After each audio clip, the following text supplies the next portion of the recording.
Welcome back, you night owls. Tonight we dive into a tale so bizarre, so buried beneath layers of sand and secrecy, that even the scarabs might blush. We begin in the golden hush before dawn, where the air hangs heavy and cool over the Nile. The stars slowly fade one by one, surrendering to that inevitable return of the Egyptian sun. And somewhere behind the towering columns of Karnak Temple, an anointed man rises from his stone bed to prepare for a daily rite older than the pyramids, darker than the waters of the underworld, and holier than anything ever chiselled into granite. He is the Pharaoh, and he's thirsty. But not for water, not for wine. The goblet he lifts before his lips contains something far more primal, warm and pulsing. This is the ritual blood drink, a tradition so tightly guarded that even most high priests only whisper about it when the torches flicker low. A sip. Just one. But it must happen before the first light crests the horizon, or so the story goes. The sun itself will hesitate, uncertain whether to rise. So before you get comfortable, take a moment to like the video and subscribe, but only if you genuinely enjoy what I do here. And while we're at it, drop a comment telling me where you're watching from and what time it is. Always love seeing which corners of the world we're tucking in tonight. Now, dim the lights, maybe turn on a fan for that soft background hum, and let's ease into tonight's journey together. Our tale begins not in the desert, but in the celestial architecture of Egyptian religion. You see, in ancient Egypt, kings weren't just rulers. They were Horus made flesh, the earthly son of Ra, god of the sun. It wasn't a metaphor. The pharaoh was, quite literally, considered divine. This fusion of political authority and cosmic identity demanded more than mere ceremony. It required sacrifice, ritual, and, in the case of our curious morning tradition, a rather gory form of breakfast. It's still dark when the servants begin their quiet preparations. The air smells of incense and oil, thick with resin and ancient prayers. The chalice, forged of electrum, a silvery gold alloy believed to conduct divine energy, is polished until it gleams like the eye of a falcon. It sits upon a small obsidian plinth, flanked by lotus flowers and an amulet shaped like an ankh. Nearby, a cloaked attendant unseals a jar that's been kept cool in the temple's lowest chamber. Its contents? Blood. Fresh, uncoagulated and allegedly sacred. Where it came from, and from whom, remains one of those little temple secrets nobody ever quite wants to answer aloud. The pharaoh's physician, standing barefoot on woven reeds, tests the fluid's temperature with a slender bronze needle. It must be warm, not hot, never cold. Cold blood is useless, impure, dead. And what good is dead blood to a living god? As the first hint of light glimmers on the horizon, a hush falls over the chamber. The pharaoh enters, wrapped in linen thinner than smoke, his arms painted with ochre and gold. He says nothing. He never does. Words are not permitted during the rite. Instead, he stands before the chalice, lifts it slowly, and holds it against his lips. A single mouthful. He swallows. And then the sun rises. Coincidence? Maybe. But for the people watching, for the dozen priests and trembling scribes bearing witness from the shadows, it confirms everything. Without this moment, the universe would unravel, or so they've been taught since birth. Now here's the quirky part. While the central rite is deadly serious, the outer rituals bordering it sometimes edge into the absurd. Take, for example, the pharaoh's morning sunscreen. No one wanted Ra's beloved to suffer sunburn naturally, so they coated his skin with a paste made from crushed berries, honey, and, wait for it, crocodile dung. Yep. According to some translations of healing scrolls, crocodile excrement was believed to offer magical sun protection.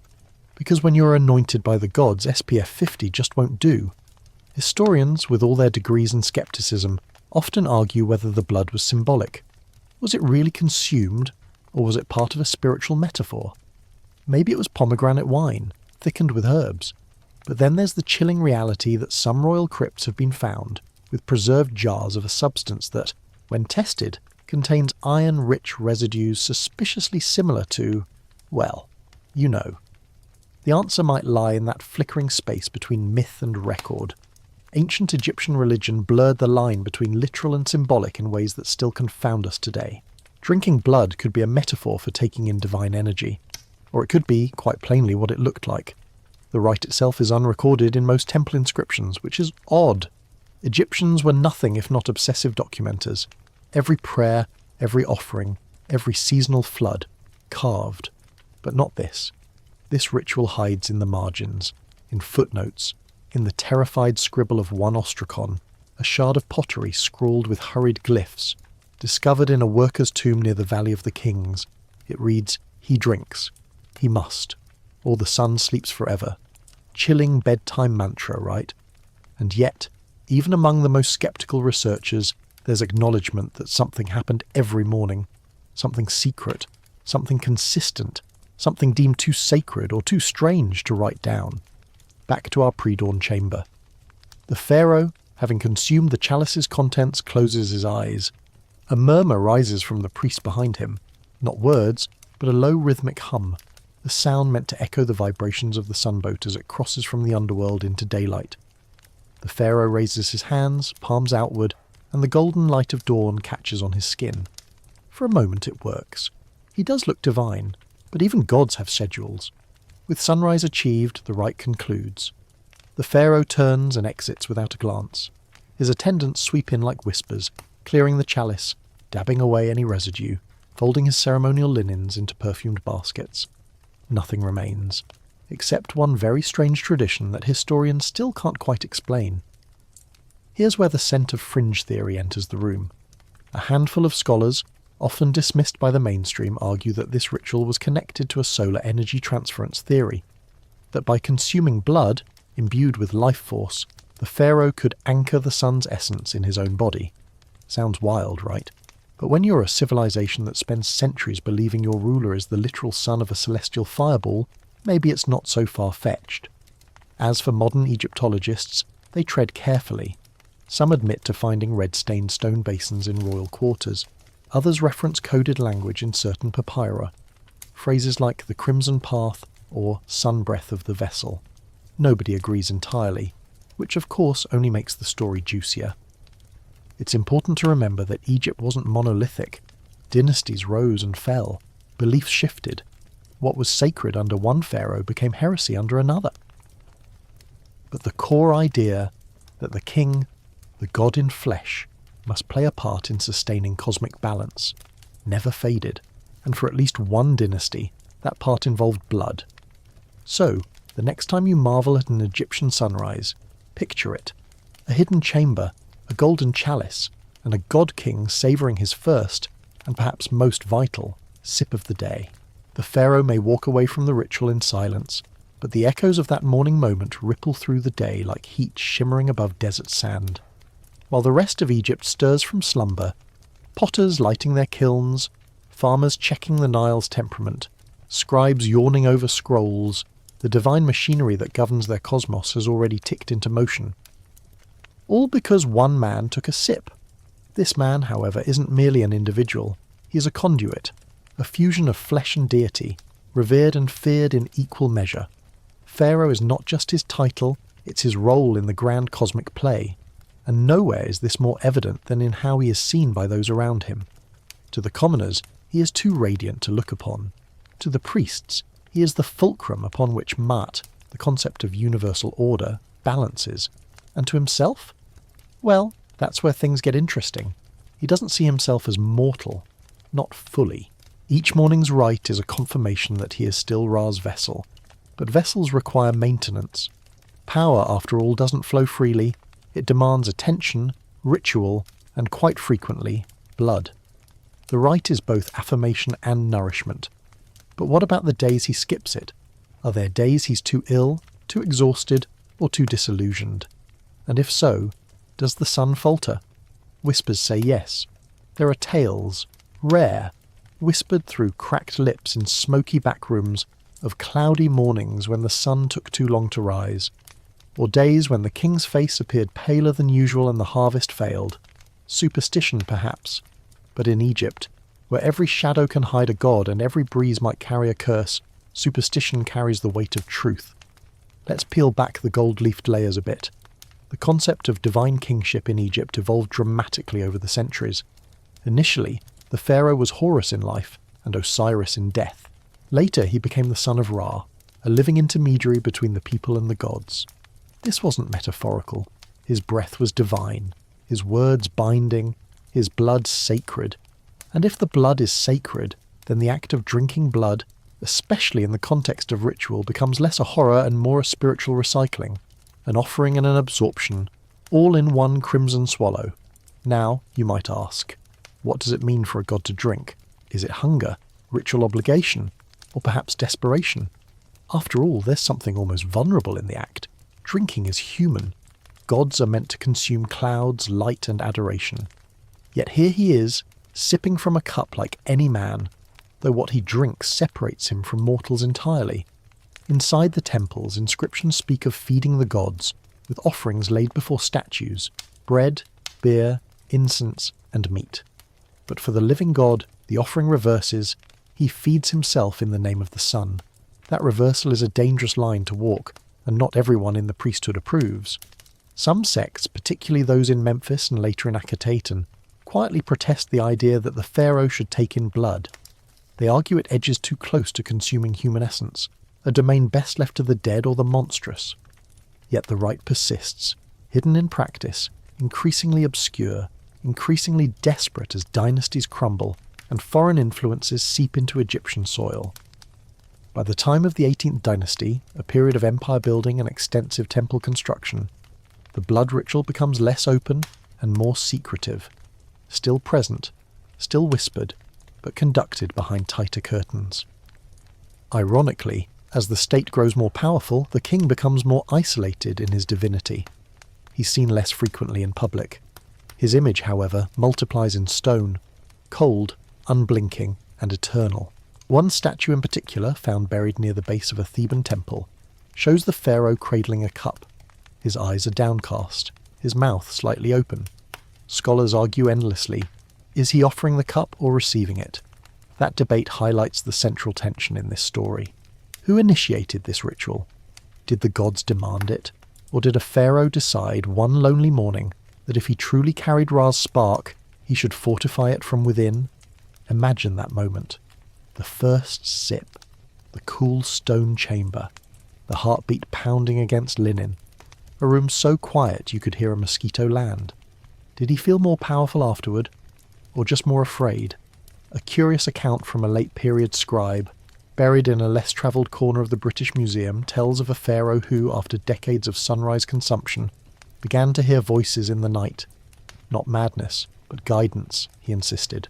Whispers from the stars, instructions written in the darkness behind his eyelids. He claimed the blood opened him to divine frequencies. Now, to us, that might sound like the fevered mutterings of a man who's consumed a few too many dubious concoctions, but to the ancient mind, it could be interpreted as divine communion. The line between madness and revelation has always been faint, especially when blood is involved. And yet, the rite was never about blood alone. It involved choreography, positioning toward the eastern horizon, precise alignment with temple corridors carved to catch the sun's first beam, incense burns timed to the minute. Everything was measured, calculated.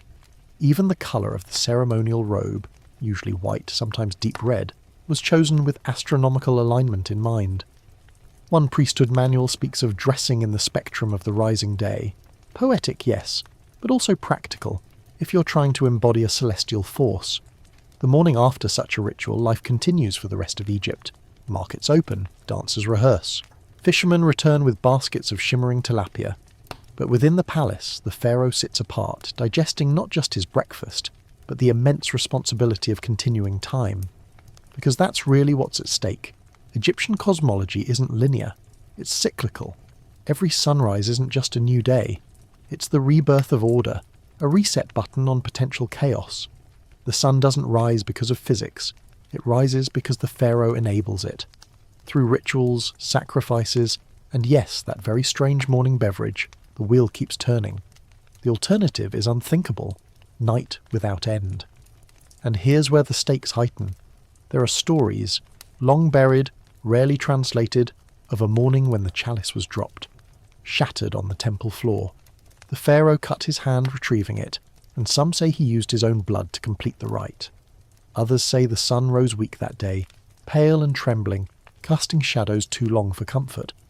Still others insist it rained, in Egypt, at sunrise, which of course never happens. These anomalies give rise to even stranger beliefs. that the pharaoh's blood by the final years of his reign had transformed, that consuming it would pass on divine energy to his successor, that perhaps, in the last days of a dynasty, the ritual reversed, someone else drank, and the king stepped aside, his divine essence absorbed by another. We don't know for sure, but there are frescoes, half erased, half revealed by modern technology, that depict two figures before the chalice. One drinks, the other kneels. The lines between them are blurred, the colours faded, but something in the stance suggests a transfer, not of power, necessarily, but of responsibility. You might think all this sounds like the plot of a horror film, but in ancient Egypt, where magic and medicine were the same, and where gods needed earthly intermediaries to function, it's not horror. It's necessity, and reverence, and maybe, just maybe, a little bit of fear. Because behind the gold masks, the oaths, and the morning chants lies a single truth. Power demands something in return. Always. For the pharaoh, the daily price may have been a chalice of blood.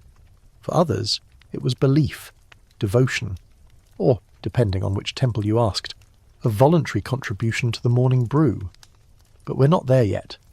For now, imagine the sun rising over Egypt, gilding the sands, lighting the sails of feluccas drifting across the Nile.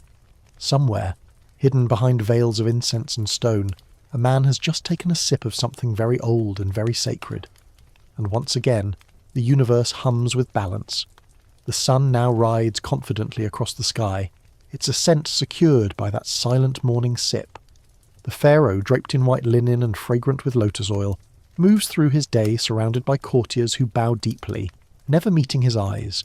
But while the court pulses with politics and pageantry, something much older brews deep in the heart of Karnak's sanctum, a story recorded in fragments, passed through symbols and rituals, and half hidden in a scroll brittle with age, the story of a covenant sealed with blood and shadow. Long before the known dynasties rose, before even Nama united Upper and Lower Egypt, there was a time remembered only in myth and bone. The priests speak of it only when the wind moans through the pylons and the stars hang heavy. They call it the first eclipse, a moment when Ra, god of the sun, disappeared without warning. Not a cloud, not a storm. The sun simply vanished. Panic ruled, crops withered, darkness bred chaos. But within this void, a desperate plea reached across plains. An unnamed king, a proto-pharaoh, climbed the steps of a primitive altar and offered his own blood to the sky. He slit his palm and held it high, whispering not in prayer but in command. Return, or I will come to you. And miraculously the sun returned. Now was this a real eclipse? Possibly. Historians have traced records of a significant astronomical event around 3000 BCE, but the context is murky. Egyptian dating isn't always precise, and the line between celestial and spiritual often blurs. Still, temple wall glyphs from Abydos show a circular black disk above a man kneeling with blood pooling beneath him, a possible record of that first exchange. Whatever the truth, the myth was born, and from that myth came a terrifying precedent. Blood, offered at dawn, ensures the sun's loyalty. This covenant was never written in laws or treaties. It was understood, absorbed into the bones of priesthoods and whispered through hieroglyphs not meant for public eyes. The blood rite became embedded not just in royal practice, but in the very cosmology of Egypt. Ra needed a toll. The pharaoh, his earthly son, would pay it, every morning, without fail. Yet unlike most contracts, this one came with no expiration, and over time, the terms became twisted. Fast forward to the reign of Jesekar Amenhotep I. His priesthood, among the most elaborate of the 18th dynasty, documented a deepening of the rite. No longer was it merely a sip. Now, before each drink, a ritual offering was burned. Feathers of ibis, shards of meteoric stone, sometimes even exotic spices carried from Nubia. The chalice itself evolved too. Early versions were clay. By Amenhotep's time, it was pure gold inlaid with turquoise and carnelian, etched with solar flares and falcon wings. But the most alarming addition, the scroll. Known by scholars only as papyrus re, this relic surfaced in pieces across multiple tombs, stitched together like a blood-stained jigsaw. It details a version of the rite involving not just consumption but communication. According to the text, if the pharaoh closed his eyes just after drinking, He could see through the sun's eyes, a phrase both beautiful and unsettling. Some translated it as divine inspiration. Others took it more literally. One curious scholar, perhaps too curious for his own good, proposed that the rite caused a form of lucid dreaming. The blood, possibly infused with psychoactive herbs, opened the mind to solar visions, symbols, omens, even glimpses of the duat, the Egyptian underworld, a divine hotline, if you will, with some side effects. And not all visions were welcome. Some scrolls describe what the pharaohs saw after drinking as the beasts behind the brightness. These weren't gods, not exactly, they were shapes, serpent-bodied, with too many eyes, whispering truths about the stars that no man should know. One passage simply reads, "He returned with white hair." He never slept again. Whether poetic or painfully literal, the passage hints at the toll the covenant took. The blood wasn't just payment. It was an opening, a risk. The pharaoh wasn't merely nourishing the sun. He was exposing himself to something older, something hungry. You have to wonder, if the gods truly required blood to rise each morning, why rely on one man to deliver it? Why not establish a temple system, a priestly rotation, a backup plan? But that's the catch. This was never about logistics. It was about intention, authority. A ritual has no power unless the one performing it believes, and is believed. And who better to believe than the man considered divine? The pharaoh wasn't just a middleman. He was the currency. His presence, his offering, his own belief. These were the real sacrifice. Which leads us to the physical toll. We often picture the pharaohs as glowing eternal beings, striding through columns with backs straight and sandals polished. But records tell a different story. A few surviving medical papyri hint at symptoms that sound suspiciously like anemia. Dizziness, fainting spells, dark rings around the eyes. One pharaoh, perhaps Thutmose II, is described as pale as the moon before sacrifice, unable to walk unassisted until midday, and that's not even considering the source of the blood. Yes, we've danced around this detail, but let's step into it now. Where did the blood come from? Most royal accounts are silent, but fringe scrolls, particularly those buried with lower-ranking priests, hint at an unsettling possibility. The voluntaries, not slaves, not prisoners, volunteers, men and women who gave blood regularly in service of the king's right. How voluntary it was, of course, depends on how tightly you define consent in a theocracy. The voluntaries, known in some records as children of the chalice, lived separately from the general populace. They were fed special diets, high in iron and fig wine, housed near temple hospitals, and reportedly held in high regard. Some even received funerary rites usually reserved for nobles. Their role, after all, was vital. They kept the sun alive. But here's the haunting detail. None were allowed to live past 30. A limit, perhaps, to avoid taint or weakness in the donation. Or maybe it was about preserving purity. Once the body declined, so too did its value. This leads to the question of scale. Was this practice widespread? Unlikely. Most evidence points to a handful of dynasties, a few specific temples, and a tightly controlled priesthood. The rite was secretive, even in its prime, which only adds to its mystique. One final tale before we close this chapter. In a tomb lost to sand for over 3 millennia, archaeologists found a wall painting showing a strange scene.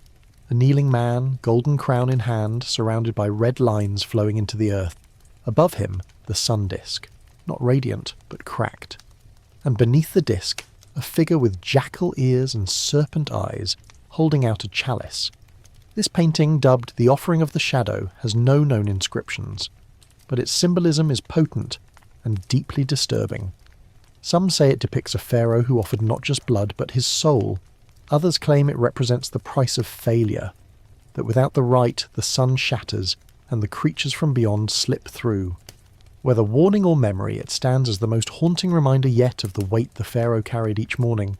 A weight not just of empire, but of cosmic continuity, and all of it balanced on a single sip. The air in the temple at midday is thick, fragrant with burning myrrh, heavy with heat, and burdened by secrets layered like limestone blocks. While most of Egypt bustles with noise, children chattering, traders shouting prices, oxen grunting in the fields, the deeper corridors of Karnak stay hushed. And in one of these corridors, tucked behind a false wall and reachable only by torchlight and 3 passwords lost to time, lies the chamber where the chalice rests between dawns.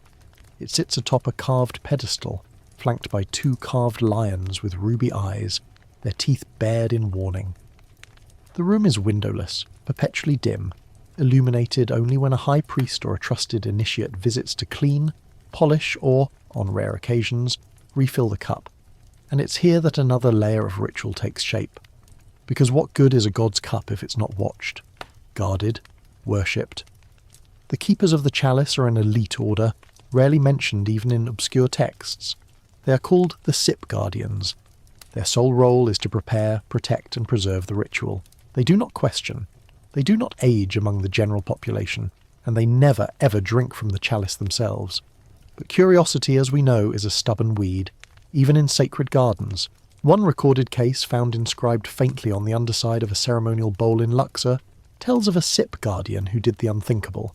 His name is lost to erosion, but the glyphs call him the one who dared. One morning before the pharaoh entered the chamber, this young guardian lifted the chalice to his lips and tasted the blood meant for divine consumption. Only a drop, but enough. What happened next is blurred by poetry and metaphor.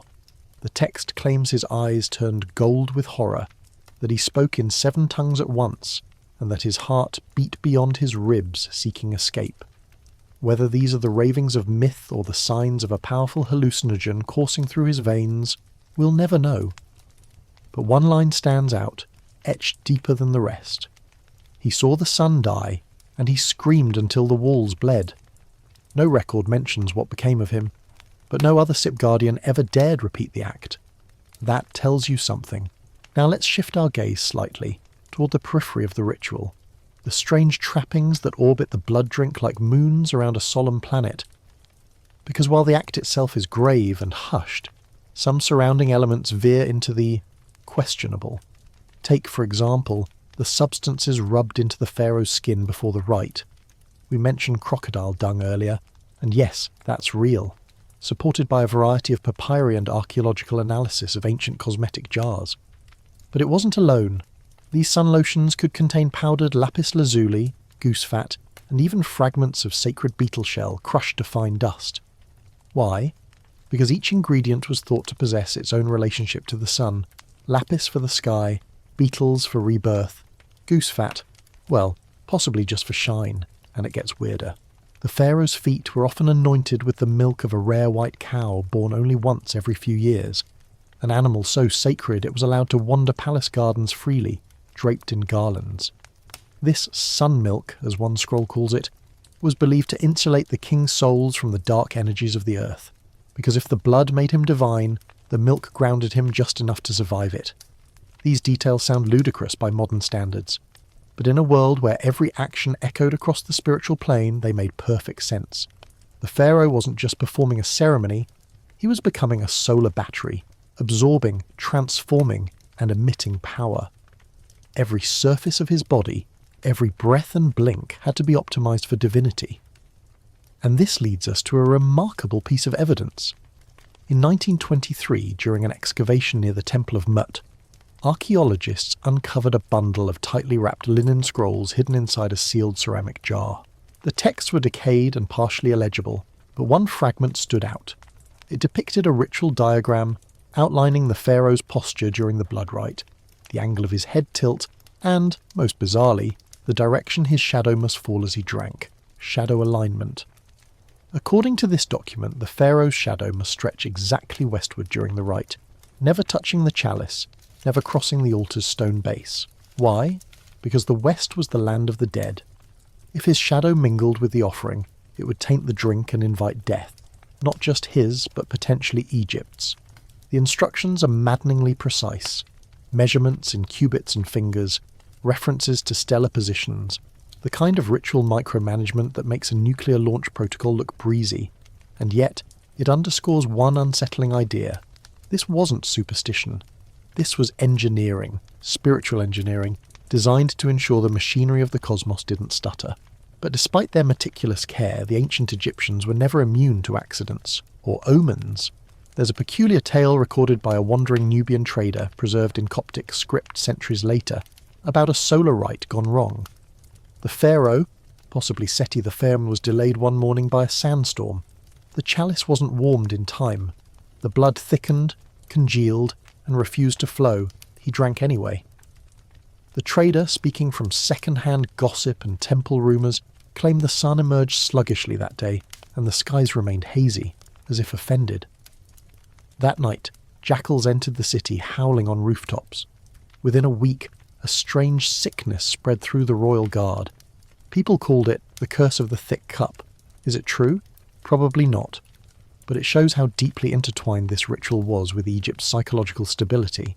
If anything disrupted the rite, timing, temperature, shadow alignment, it was perceived as a threat not just to the king, but to the very order of the world. And this perception was cultivated carefully by the priesthood, because the more dependent the people felt on the pharaoh's daily offering, the more secure the power structure remained. Fear, after all, is a potent preservative, which makes one wonder, did the pharaoh himself ever doubt? Imagine him, lying awake before the ritual, staring at the star-pricked ceiling of his sanctum. Did he ever wonder what would happen if he refused the chalice? If he simply walked past the altar and let the sun rise on its own? There's no record of a refusal, none official at least. But some fringe sources hint at near misses. One story, pulled from the personal diary of a minor priest, written in shorthand glyphs and found hidden in a coffin lid, speaks of a morning when the king did not appear. The priest panicked. The blood was ready. The shadow was perfect. But the pharaoh stayed in his chamber, staring into a polished obsidian mirror, silent. Eventually he emerged, drank without a word, and left. That year the Nile flooded higher than expected. A sign, perhaps, that hesitation came at a price, and so the cycle continued, unbroken across reigns and dynasties. Each morning the sip, each morning the sun, cause and effect, faith and repetition, until the ritual became as inevitable as dawn itself. But what happens when belief wanes? When new ideas creep in? Foreign gods, invading armies, philosophies that question divinity and demand logic. But that tale is still to come. For now the chalice is cleansed, the blood is warm, and the man who drinks from it prepares for another sunrise, another confirmation that the universe still bends to his will, until it doesn't. Far from the polished courtyards and echoing stone halls of Thebes, in the barren edgelands where the desert whispers louder than the priests, a different kind of record waits. Half buried, sand scoured, and dismissed by most as mere superstition, it pulses with unsettling clarity. Painted glyphs across cave walls, charcoal sketches of sunbursts and open mouths, and the unmistakable symbol of the chalice, dripping not with wine, but with something darker. This is where the real story begins to curl away from royal chronicles and into the territory of mystery. Because scattered through these dry catacombs, tucked behind ceremonial tombs and false doors, are fragments of a scroll so old that even the scribes of Rameses called it ancestral. It's known now only as the solar vow, and it tells a very different tale of the blood rite. Unlike the priestly records that glorify the ritual, the solar vow reads more like a warning. He who drinks at dawn, it begins, must one day drink in shadow. Ominous. And the scroll doesn't stop there. It describes, in painstaking metaphor, a pact made not just with the sun, but with what lies beyond it. Something older, hungrier, and disturbingly patient. Most historians avoid the scroll entirely. Some call it apocryphal. Others suggest it's the work of a doomsday cult from Egypt's darker fringes. Radicals who believed the gods of Egypt were only masks for even more ancient forces. Still, there are unnerving parallels between the solar vow and certain elements of the official rite. The alignment of the shadow, the golden chalice, the insistence that the ritual happen before the sun touches the land. Why? Because the scroll claims, once Ra sees the world unoffered, his eye will turn inward. Vague? Yes. But creepy? Absolutely. It's in this web of alternate versions and half-remembered myth that we find one particularly strange tale, that of the Scorpion King. No, not the Hollywood version with CGI pecs, but a shadowy figure from Egypt's earliest dynastic murk. His name, likely Serket Ankh, was carved with the symbol of a scorpion, often paired with the sun disk cracked in half. He ruled, briefly and fiercely, in the time before dynasties, and according to desert inscriptions, he rejected the blood rite outright. Instead, he instituted a dawn ritual of fire, burning sacred oils and casting powdered lapis lazuli into the flames to simulate blood. To his priests it was innovation, to his people heresy, and to the sun, well, if the myths are to be believed, the consequences were immediate. The next morning, a solar eclipse. Midday turned to night, birds screamed, fields fell silent, and the king, undeterred, stood on his palace roof and declared it proof that Ra had finally answered without a price. He died 3 days later, stung by a scorpion inside his ceremonial bed. Coincidence? Maybe. But Egyptian history is full of moments like this, where cosmic disobedience seems to yield cosmic retaliation. Or at least that's what the priest would have you believe. But how did we go from these wild stories of proto-kings and shadowy threats to a formalized morning ritual inside Karnak's most sacred chamber? Simple. Scrolls. Dozens of them. Stashed away in temple libraries and royal tombs, and one in particular, preserved in an airless niche within the tomb of a forgotten princess, lays out a fascinating evolution of the rite. It charts the change from a simple sunrise prayer to a full-bodied ceremony involving blood, incense, and what it calls the mouth of flame. This last phrase has puzzled scholars for generations, but some believe it refers to the chalice itself, a golden vessel shaped like an open mouth, its rim etched with solar rays. The scroll goes further, detailing how the rite was refined during the reign of Thutmose III. Under his rule, Egypt expanded like never before, conquering lands and importing ideas. With those ideas came new fears, namely that the gods might not remain loyal unless properly fed. And so, the blood ritual was doubled, once at sunrise, once again at high noon. But here's where things take an unexpected turn. The midday version of the rite didn't last long. According to several fractured wall inscriptions in Amarna, it woke things beneath. That phrase again. Beneath what? The ground? The temple? The sun itself? No one's sure. But within 3 years, the noon ritual was abolished, and the chalice sealed during daylight hours, only to be used before dawn, and never, ever during an eclipse. Which brings us to the most unsettling document of all, a scroll called the Eclipse Ledger. It's short, brutally short, just one sheet of faded papyrus. But its contents? Haunting. It lists 5 dates. Each corresponds to a recorded solar eclipse observed over Egypt between 2500 and 1200 BCE. Next to each, a single phrase, emergency offering made. That's it. No details, no rituals. Just cold, hurried handwriting that suggests something went very wrong. And fast. One theory, proposed by an uncomfortably passionate researcher in the 1970s, is that eclipses were seen not as natural events but divine betrayals. Moments when Ra, in his sunboat, was either defeated or held hostage. During these times, the blood required was not from voluntaries. It was from someone closer to the gods, a king, a prince, a favoured child. No definitive evidence exists, but there's a stela near Abydos showing a chalice positioned beside a crowned figure lying prone, his eyes closed, hands extended, and a serpent hovering above. A solar eclipse is carved overhead. The title beneath reads, Offering of Royal Light.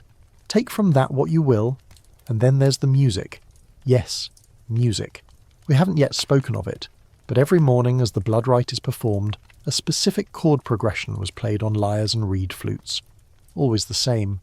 4 notes, spaced precisely to mimic the rhythm of the sun's rising pulse, if such a thing could be said to exist. The notation has been reconstructed from fragments of mural art, and when played today, it's hauntingly familiar. Almost like a lullaby. Software hypnotic. Beautiful in a way that makes your skin crawl. It's believed that this melody was composed not just to accompany the rite, but to keep the pharaoh grounded, calm, while his body absorbed the offering. Blood, after all, is an unpredictable substance when paired with ritual trance. Music soothed the edge, kept the line between godhood and madness from blurring too quickly. Because that's the thing no one wanted to say aloud. The rite changed the pharaoh.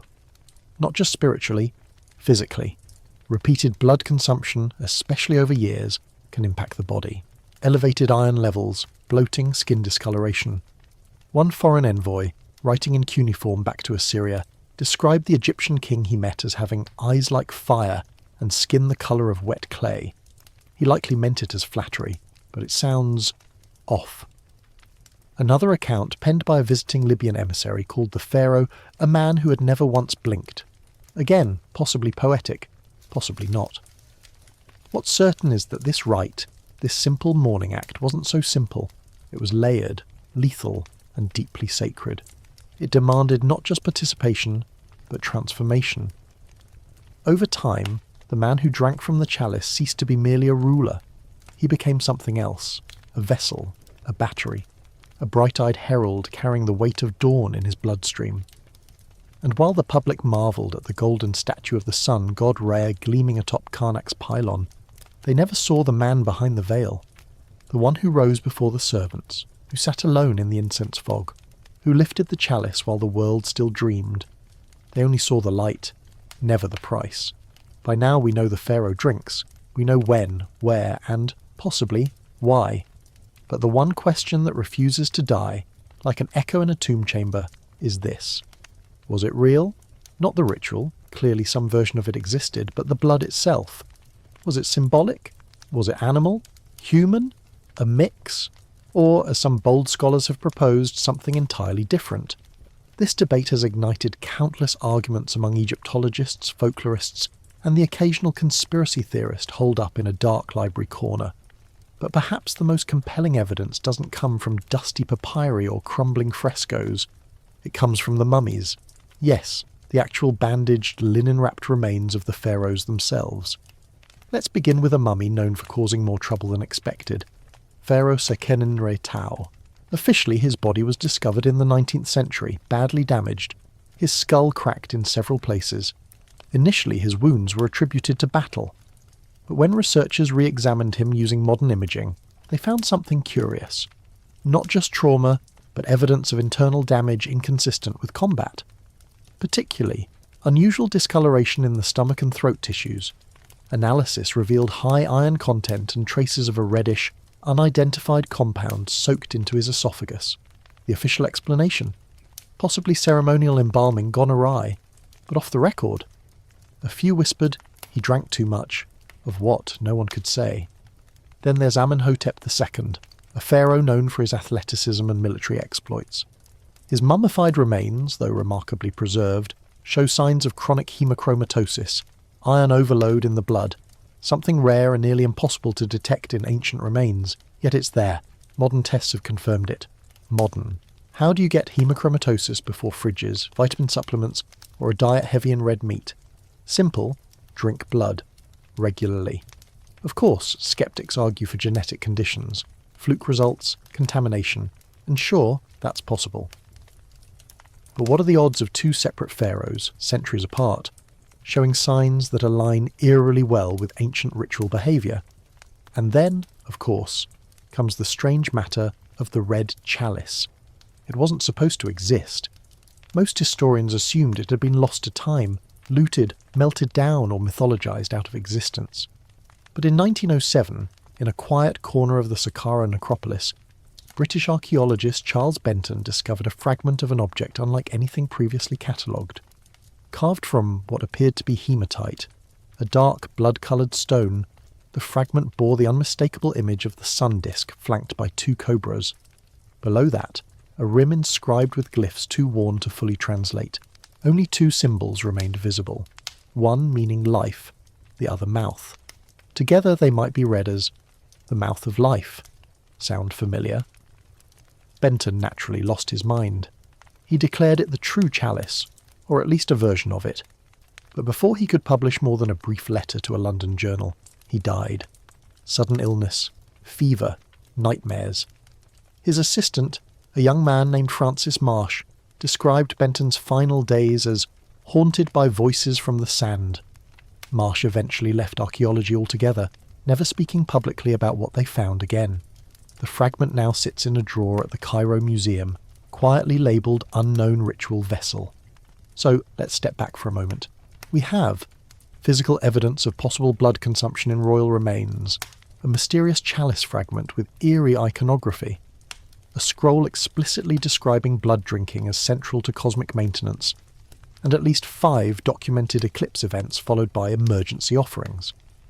That's a lot of circumstantial bricks for a wall most historians insist doesn't exist. Still, not all are convinced.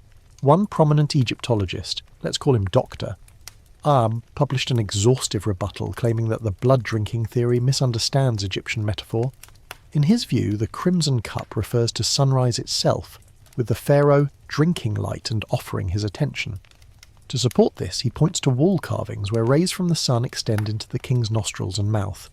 Breathing light, he calls it. Poetic, logical, and boring. Because if we're honest, we know ancient Egypt didn't deal in abstractions alone. These people mummified sacred bulls, wore beetle amulets to ward off cosmic decay, and built entire pyramids aligned to star clusters.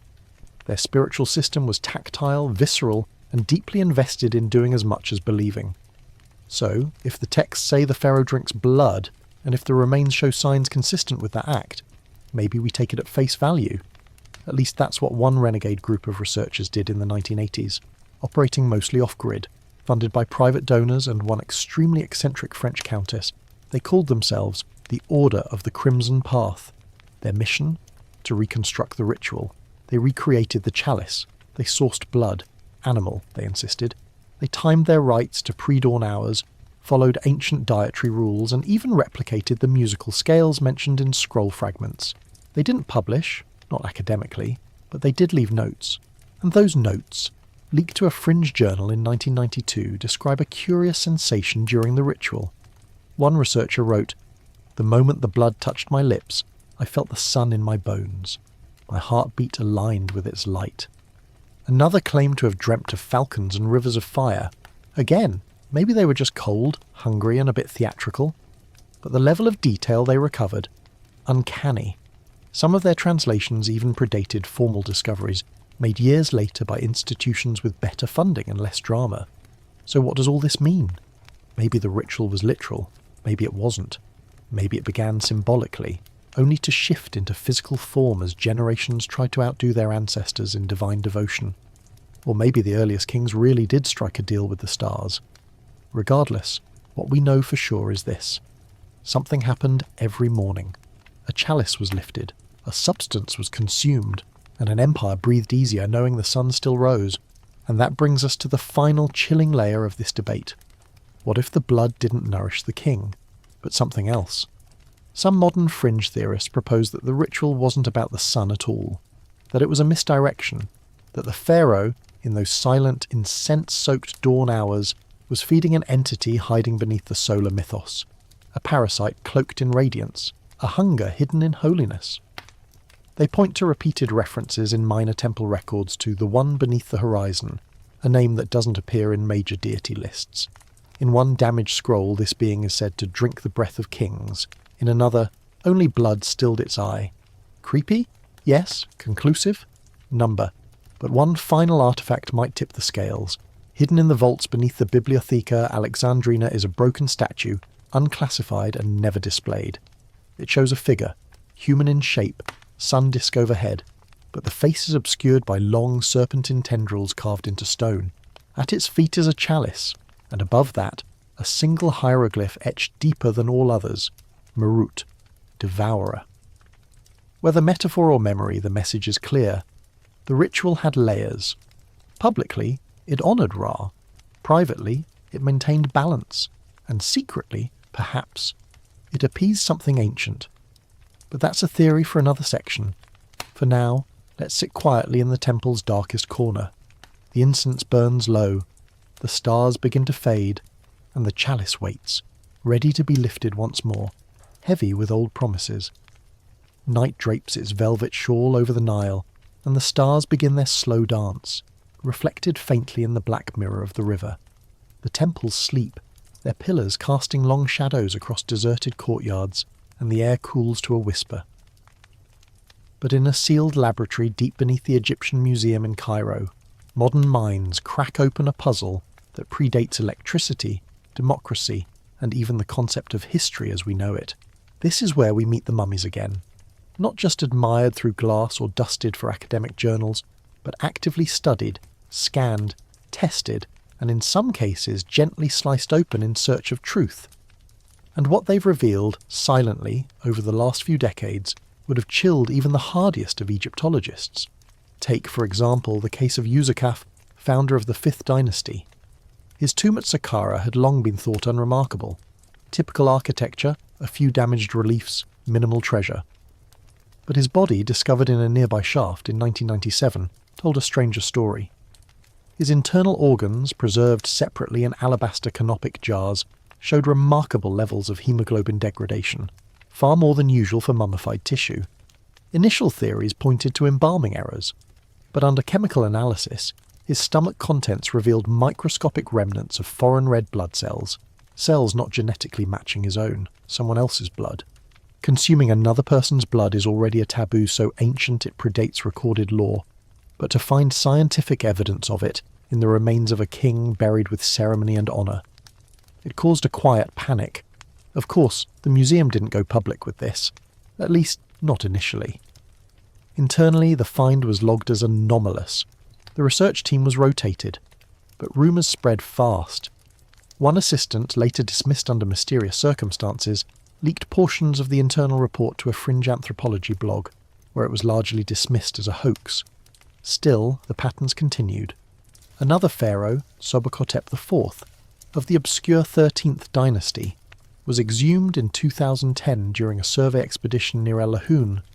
His body bore signs of a chronic condition, likely porphyria, a disorder involving heme production in the blood. Common symptoms: light sensitivity, reddish teeth, and an unusual craving for raw meat. The researchers chuckled at the vampire parallels, but one fact wiped the smiles. His burial included 4 miniature goblets, each inscribed with variations of the glyphs for offering, mouth, and sun, too specific to ignore. One goblet contained dried residue. Testing that residue took months, conducted across 3 countries to avoid unwanted media attention. The final analysis: dried blood proteins mixed with plant resin and traces of cinnabar, used in ancient times to preserve colour and perhaps, in this case, mask the taste. Even stranger was the presence of tannins, usually associated with wine or herbal brews, suggesting the blood was prepared, processed, ritualized. Once again, the findings weren't published in academic journals, but among those who whisper in Egyptology's back halls, a consensus formed.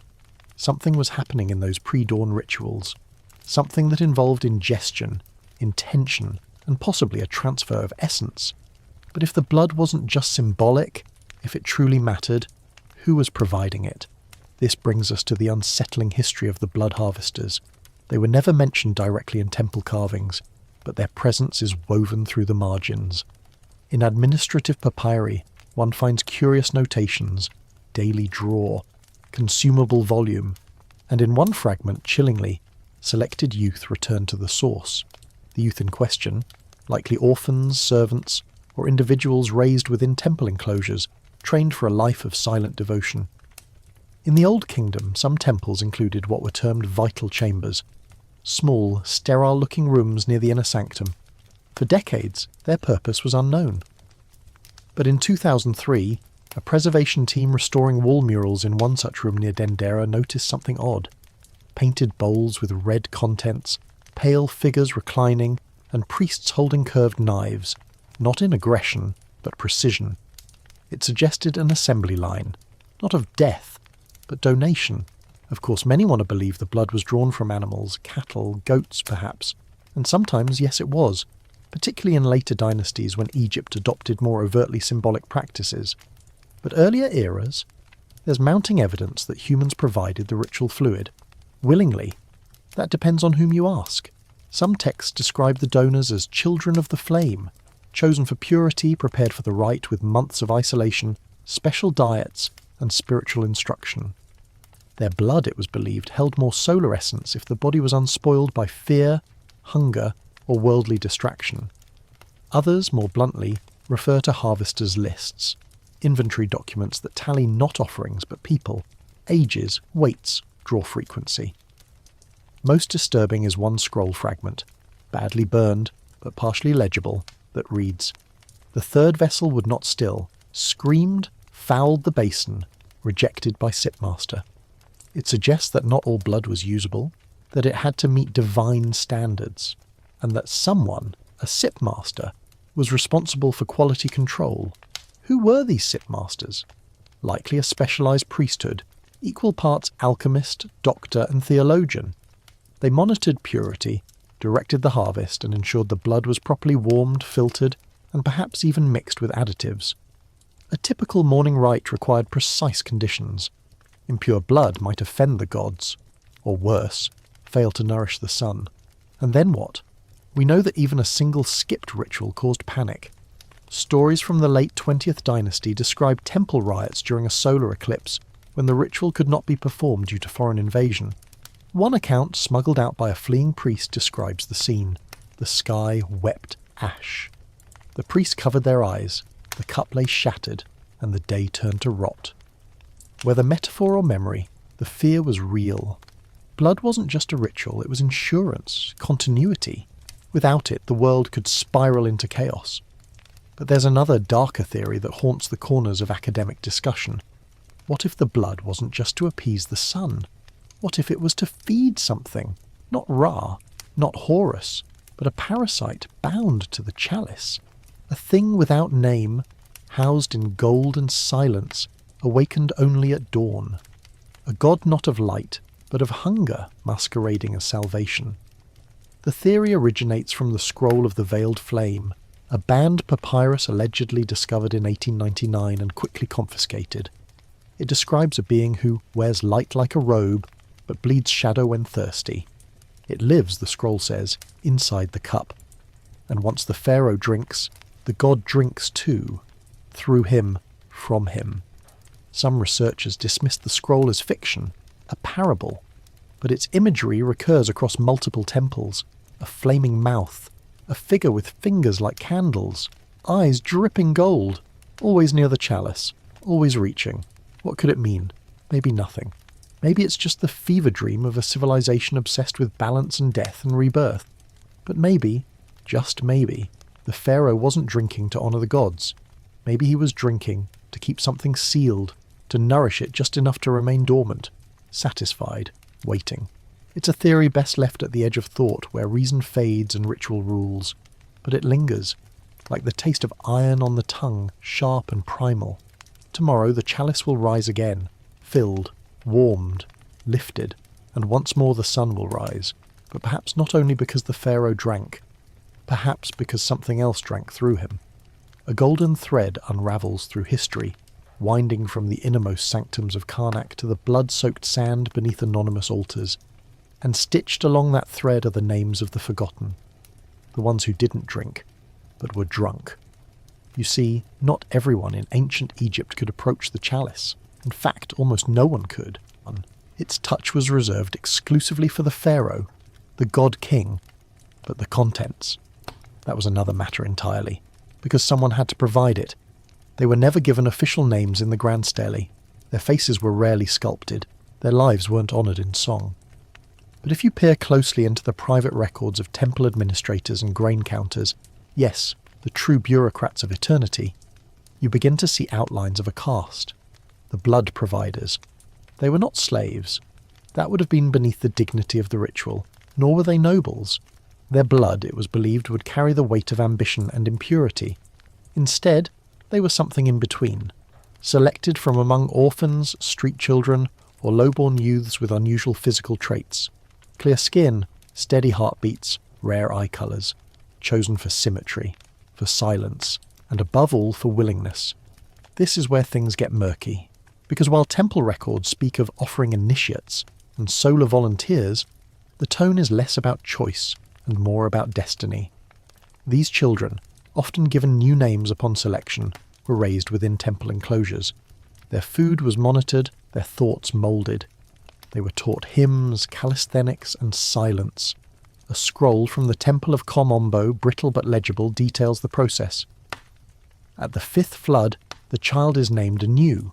At the 6th, he drinks of the moon milk. At the 7th, his blood is tested for warmth and rhythm. If it sings true, he is fed the fruits of iron. The fruits of iron likely refer to dates soaked in pomegranate juice and goat's liver, foods rich in heme iron. Their bodies were being prepped, conditioned to give. At age 10, the initiates began supervised draws. A small vial, taken before sunrise, tested for clarity of spirit. Those who passed went on, those who didn't vanished from the records, quietly. By 12, they entered the chambers, what modern excavators believe were the crimson cells, small rooms with copper sinks, resin-lined walls, and drains that emptied into unknown channels. They were laid down, their arms tied not in restraint but in ritual position. Blood was drawn with polished obsidian knives said to be blessed by the sipmaster himself. And here's the curious part. The blood was never taken in large quantities. It wasn't a sacrifice in the traditional sense. It was a tithe, a daily communion, enough to fill the chalice, but not enough to kill, at least not right away, because the providers didn't last forever. Most were cycled out by the age of 20.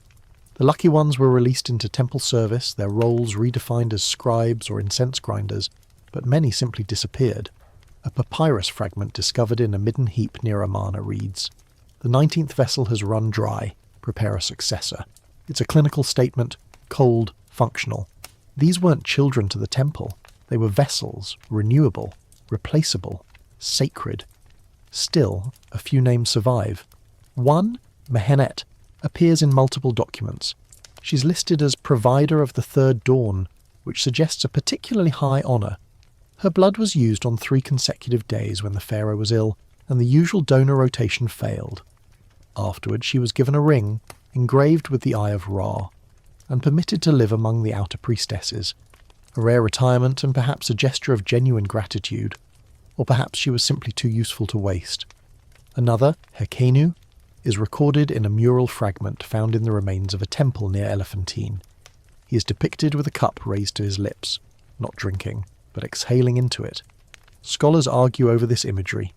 Was he breathing life into the chalice, or did the artist mistake his role? The inscription offers a clue. He gave from within, not with pain, but with purpose. So we must ask, did these providers suffer, or were they venerated? Some texts speak of dreams, visions, that those who gave regularly began to hear the sun and see things others could not. One scroll describes a provider who awoke speaking a language no priest could recognize. Another died with a smile on her face, her hand raised in a gesture seen only in depictions of the gods. Was it reverence, or was their blood a doorway? There's a theory, half welcome among the more eccentric academics, that the act of giving didn't just feed the pharaoh, it changed the donor, that the ritual wasn't unidirectional. Some modern biologists have speculated nervously that consistent bloodletting under ritual stress could trigger alterations in neurochemistry, particularly if combined with hallucinogenic resins or forced fasting. And indeed, some providers were buried with symbols typically reserved for mystics, star charts, false doors, even scarabs inscribed with the phrase, "opened by offering." One unverified report from a 1975 dig near Dasha claimed to find a small sealed crypt containing 20 child-sized sarcophagi, each carved with the same glyph, a chalice beneath the sun, flanked by 2 upraised arms. It was immediately sealed by the Antiquities Authority. Officially, no such tomb exists, and yet here's where the trail twists further. In later dynasties, especially under the Ptolemies, the blood rite becomes more ceremonial, cleaner, symbolized by wine or sacred oil. But certain cults continued the original practice underground. Secret gatherings, morning rites held in cellars, small cups passed from hand to hand filled with who knows what.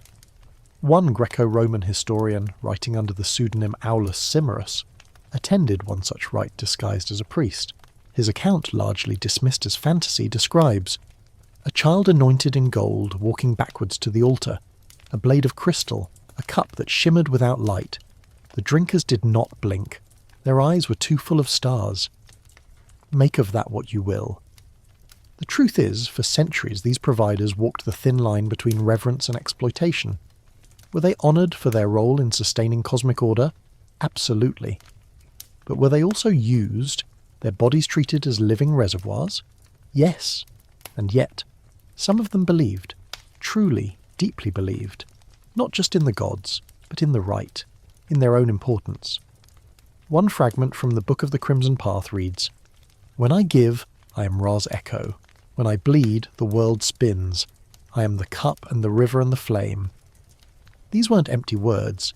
They were belief forged into identity.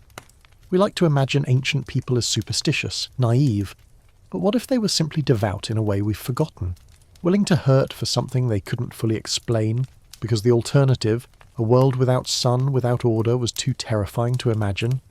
Today their names are lost to all but a handful of fragments and unmarked tombs. But every dawn, as sunlight gilds the temple ruins and dances across the Nile, their echoes remain. The pharaoh drank, but others bled, and together they kept the horizon burning. Long before the first bleat of a goat or the rattle of a market cart on limestone cobbles, the pharaoh is already awake. He lies in darkness, the cool hush of pre-dawn pressing against his skin. His chamber is lined with alabaster, polished to a soft sheen, designed to glow faintly when the first light pierces the sky. But for now the walls reflect nothing. It is here, in this ritual silence, that the loneliness creeps in. Not a loneliness of isolation, but of weight. Because only he knows what it feels like to rise each day under the shadow of a pact older than pyramids, to sip from a chalice that may hold both salvation and madness. Only he hears the silence between the priestly chants, where a whisper hides, quiet as a breath, reminding him what happens if he doesn't drink. This is royal insomnia. It isn't just the ritual that haunts him, but what comes after. Each night, when the sun slips beyond the horizon and the last embers of daylight curl into shadow, the pharaoh becomes something else, not a ruler, not a god, but a man, alone with what he's done and with what the gods demand he do again. Many pharaohs suffered from it. In fact, insomnia was so common among the royal line that entire wings of palaces were devoted to nighttime rituals, perfumed baths of blue lotus, scrolls read in soft voices by eunuch scribes, specialized mattresses filled with reeds blessed by sleep priests. Still the king would often lay awake, staring at the stars or walking barefoot across cool mosaic tiles, the stone floor a comforting truth beneath him. But it wasn't always the absence of sleep that tormented him. It was the moon. Egyptians saw the moon as both ally and rival to the sun, a necessary balance but also a lingering reminder of darkness.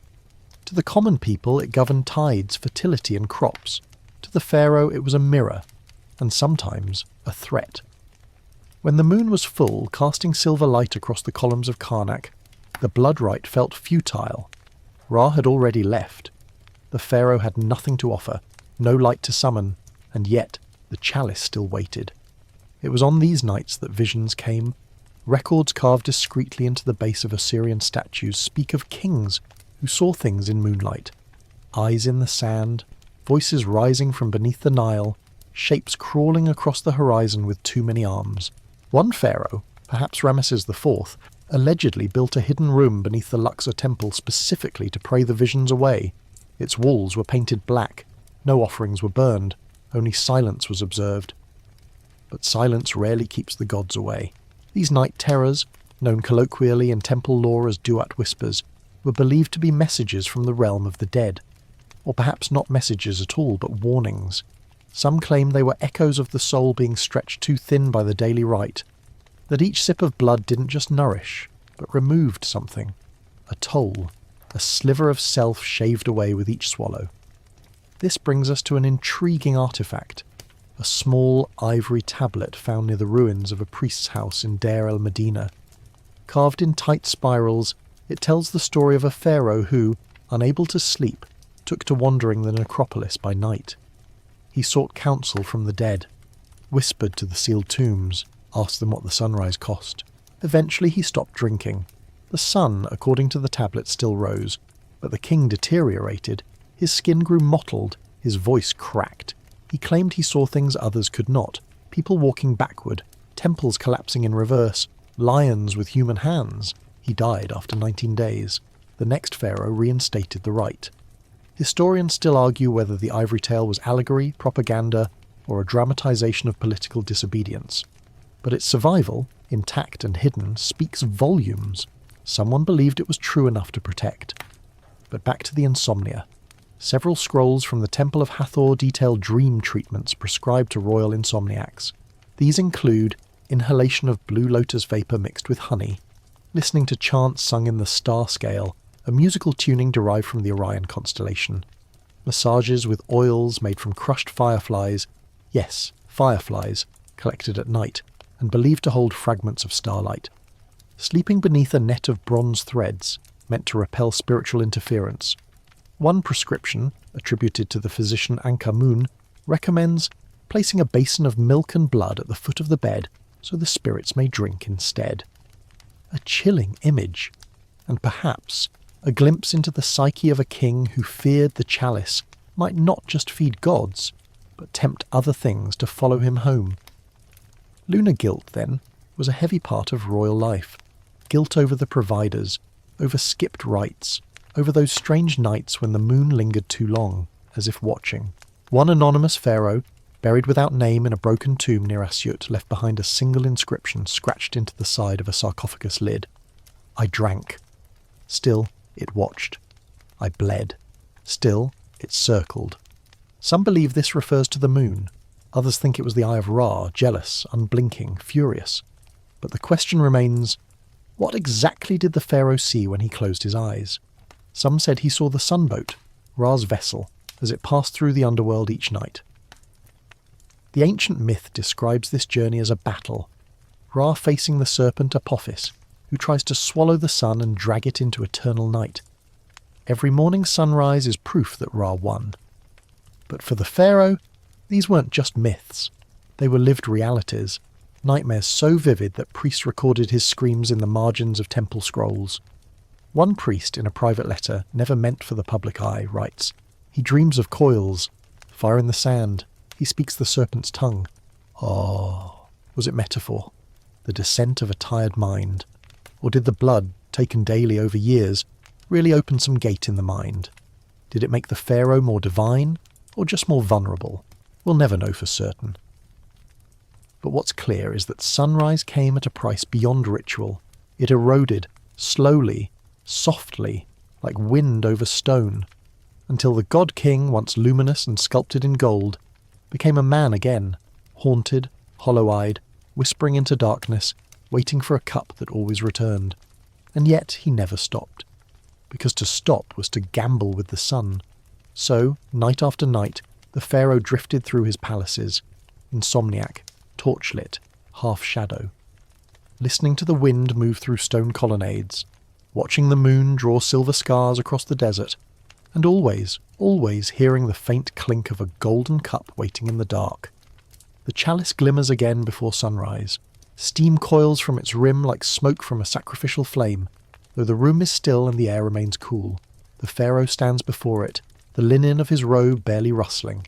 Behind him, a line of priests in shadow, their mouths moving in silent prayer, their eyes fixed not on the god-king, but on the cup. Because this isn't just a ritual, it's a transaction, and nowhere is that more clearly expressed than in one of Egypt's most enduring and esoteric myths, the legend of the sun-boat bargain. To the average Egyptian, Ra's daily voyage across the sky was as predictable as gravity. Each morning, he rose from the underworld aboard his solar bark, sailing east to west, lighting the world with his presence. At sunset, he slipped beneath the earth into the Duat, the mysterious land of the dead. There he fought Apophis, the chaos serpent, before emerging again at dawn to begin the cycle anew. But within certain priestly orders, especially the solar cults of Heliopolis and the deep initiates at Abydos, there existed a hidden version of this tale, one not meant for temple walls or public storytelling. A myth passed only from master to apprentice, carved into amulets or painted on the underside of coffins, where only the dead could read it. This version claimed that Ra did not sail freely. He required a toll. Each dawn, before he could re-enter the world of the living, someone had to purchase his return. That price? Blood. Offered not from just any source, but from one who carried the divine spark in mortal flesh. Only the pharaoh, son of Ra, could pay the toll. This is the bargain of the horizon. The scroll that first names it, known simply as the Breath of Flame, describes the chalice as a mirror of Ra's first wound, and the blood within it as the proof of suffering without which the sun cannot rise. That's a loaded phrase. It suggests that light itself is born of pain, that the solar cycle isn't just mechanical, it's sacrificial, and that each morning the pharaoh bleeds, not to be worshipped, but to barter. So who or what is he bargaining with? The myth hints that Ra, powerful though he is, must answer to a deeper law, an older hunger. One phrase in particular chills the spine. The sun owes a debt for its warmth.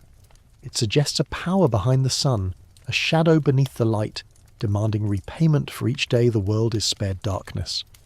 In artistic depictions of the solar bark, this force is sometimes represented by a small, veiled figure near the stern, hooded, faceless, often painted in black or blue. While most scholars dismiss this as symbolic, some fringe theorists believe it's no less than the deity, or entity, to whom the blood is truly offered. Not Ra, not Apophis. Something nameless, older even than the Ennead. Perhaps it's not coincidence that many versions of the chalice are inscribed with symbols that don't appear in any standard hieroglyphic list. Spirals, radiant eyes, abstract zigzags arranged like jaws, designs that are so odd, so non-Egyptian, that some have speculated they originate from a pre-dynastic cult or an entirely different civilization, one absorbed, erased, and replaced by what we now call ancient Egypt. But let's stay grounded. Assuming this myth reflects belief rather than literal history, it still reveals the deep psychological weight carried by each pharaoh. Every sunrise wasn't just a victory, it was a rescue, an escape bought with flesh. A king's first act each day wasn't ruling, commanding, or worshipping. It was paying. This interpretation transforms the chalice from a holy vessel into a cosmic invoice, every drop of blood like a coin, every swallow a receipt. There's another layer here too, one that opens a troubling philosophical door. If the sun requires payment to rise, what happens if you stop paying? Is the sun no longer a force of nature but a hostage? One obscure scroll, titled The Day of Debt, tells of a time when the bargain was broken. A pharaoh refused to drink. Whether out of pride, illness, or rebellion isn't stated, but the outcome is terrifying. The text reads, "The sky cracked. Light bled sideways. Crops curled and men fell. The sun screamed, but no one heard it. Then came the figure in the flame." That phrase again, figure in the flame. Some scholars believe it refers to a solar eclipse. Others say it's an omen. Still others whisper it's the veiled being in the bark, unbound and hungry. Of course, there's no mainstream record of such a cataclysm, no archaeological evidence. But absence of proof isn't proof of absence, especially in ancient Egypt, where erasure was often an act of divine protection. Take the story of Pharaoh Menmenhotep, an otherwise unremarkable ruler from the Middle Kingdom whose name appears only in one place, a damaged boundary stela near the Red Sea. It refers to him as the king who broke the dawn. That's it. No temple, no tomb, nothing else. He's not listed in king lists. His records don't appear in any major archive. But someone wrote that name, someone remembered, and the implication is chilling. Perhaps he was the one who dared to stop the payment, which brings us to the role of the sipmasters once more. These men were not just stewards of ritual, they were accountants of cosmic debt. Every morning they assessed the offering, measured it, smelled it, tasted it, determined whether it was enough. One set of fragmented instructions found on limestone shards near Memphis reads, "If the blood is too thin, warm with fire oil. If too thick, whisper the name of flame. If it curdles, burn the chalice and pray anew." These were not spiritual guidelines. They were practical procedures for satisfying an invisible demand. And here's the strange part. None of them mention Ra. Not once. They speak instead of the flame, the mirror, and the one below light. What are we to make of that? Perhaps it was just metaphor. Or perhaps the pharaoh wasn't bargaining with the sun. Perhaps he was keeping something from noticing that the light should have run out long ago, that the day has been borrowed too many times, and that each drop in the chalice is the only thing holding the debt collectors at bay. So tomorrow, like always, the pharaoh will rise. He will approach the chalice. He will drink, and once more the sky will brighten. But somewhere, far below or far beyond, a veiled figure waits at the stern of the bark, watching, counting, eclipses. Those rare, unsettling interruptions of the sun's steady journey have always carried a weight heavier than mere astronomy in ancient Egypt. They were signs, warnings, failures. To witness the sun vanish even briefly was to peer into the abyss that the pharaoh's ritual aimed to keep sealed. When the light dims unexpectedly, the order risks unravelling, and the veil between worlds grows thin. Ancient scribes recorded eclipses in stuttering glyphs and secretive glosses, carefully avoiding outright mention, as if naming the event might invite disaster. But thanks to cross-referencing with Babylonian and Chinese records, we now know that Egypt experienced several notable solar eclipses between 2500 and 1200 BCE, moments that coincide suspiciously with mysterious entries in Egyptian temple logs, labelled only as emergency offering or night of silence. During these times, the usual morning ritual was thrown into chaos. Ordinarily, the pharaoh's blood would suffice to pay the toll, keep the sun afloat. But when the sun itself disappears, what then? Accounts from various temple archives, though coded and fragmentary, describe what scholars have pieced together as eclipse feedings. These were urgent, sometimes desperate rites, involving multiple chalices, hastily gathered volunteers, and complex incantations aimed at calming the wrath of the darkened sun. One faded papyrus fragment, known as the Eclipse Scroll, describes the ritual in poetic but disturbing detail. When the sky folds into shadow, the cup must be filled thrice. Once from the child of flame, once from the silvered vein, and once from the hand that knows no fear. Only then will Ra be free to sail. The child of flame is believed to refer to the pharaoh. The silvered vein possibly points to a member of the temple elite or an especially pure blood donor. But the hand that knows no fear, now that's a puzzle. Some historians suggest it refers to a ritual executioner, or perhaps a warrior priest who volunteered for sacrifice during these dark times, offering his life to keep chaos at bay. The cost was high. Eclipse feedings were no simple ceremony, they were crises. Temple records speak of increased mortality among providers following these events. Blood quality had to be exceptional, the timing precise. One missed moment could mean the sun's eye remained closed. Interestingly, some wall paintings from the New Kingdom depict figures with arms outstretched, faces covered with shrouds, their bodies adorned with feathers and serpents, standing beside burning braziers under a blackened sun. These images are rare, almost forbidden, but they capture a ritual of sorrow and power, one that scholars link to eclipse offerings. The fear was palpable, and it wasn't just religious. Eclipses often coincided with political turmoil. Kings who failed to secure the sun's return risked rebellion, famine, and social collapse. A society built on order and cosmic balance couldn't tolerate prolonged darkness. One poignant example comes from the reign of Rameses XI, the last ruler of the New Kingdom. His period was marked by upheaval, and scholars note a cluster of eclipses recorded during his decades-long reign. Temple logs indicate emergency offerings became routine, and for the first time, scribes mention blood from the royal house, suggesting the ritual extended beyond the pharaoh himself, perhaps to family members or trusted nobles. Could desperation have driven the royal family to share the burden of the chalice? One fragmentary letter, written by a priest named Pharaoh and found near Karnak, laments, "The sun's wound deepens. The king's hand trembles. The blood of sons must now flow, or chaos will consume us." It's a sobering thought. This expansion of the rite, demanding multiple blood offerings, including from royal kin, may explain why some later pharaohs attempted to break tradition. There are hints in late-period inscriptions of rulers who tried to distance themselves from the practice, preferring symbolic substitutes like wine or lotus juice. But those efforts were often short-lived and met with resistance, because whether literal or symbolic, the ritual was deeply embedded in Egypt's cosmic contract. Failure wasn't just failure, it was catastrophe. Eclipses also reveal the precariousness of relying on a single individual's offering. The pharaoh's health could fail, he could be absent, or worse, dethroned. In those moments, the system's cracks showed. Priests scrambled to improvise. Some called upon secondary vessels, elite temple priests trained to replicate the rite, though never fully acknowledged as equal. Others resorted to elaborate prayers and sacrifices hoping to compensate. One text, found in fragments in a buried archive near Thebes, details a ritual desperate enough to command. When the chalice is empty, call upon the breath of the falcon. When the king is weak, the queen must offer her blood. When all fail, pour wine upon the altar and pray for mercy. It suggests a hierarchy of offerings, a contingency plan born of necessity. Still, none were as potent as the pharaoh himself, and even his blood had limits. Eclipses remind us that the pharaoh's power was both immense and fragile.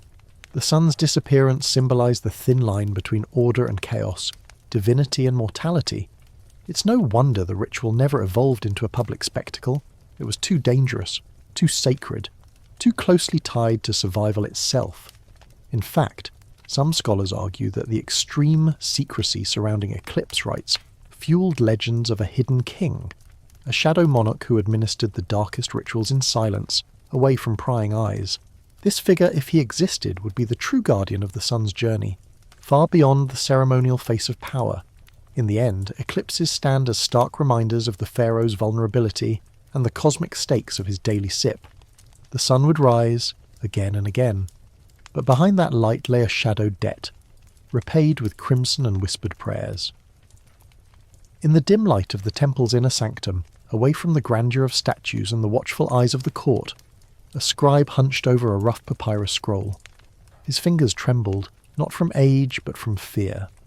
The temple walls seemed to close in as he hurriedly penned words not meant for public eyes, a confession, an exposé, and perhaps a prayer all rolled into one.